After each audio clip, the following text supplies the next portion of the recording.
Biz hazır ушул Төлөс көлүнүн капталындагы Корбу шаркатмасынын жанында турабыз.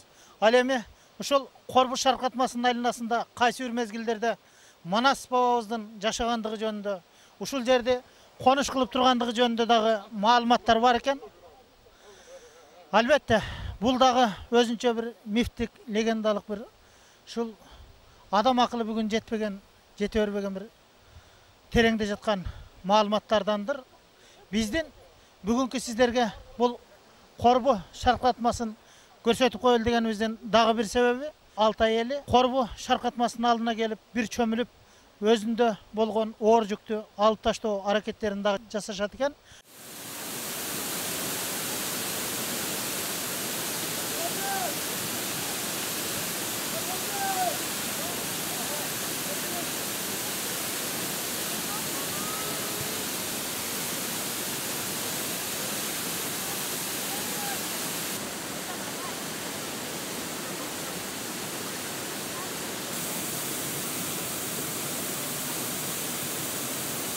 Banar.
Төлөс көлү бүткүл дүйнөлүк ушул жаратылышты сактоо боюнча уюштурулган ЮНЕСКОнун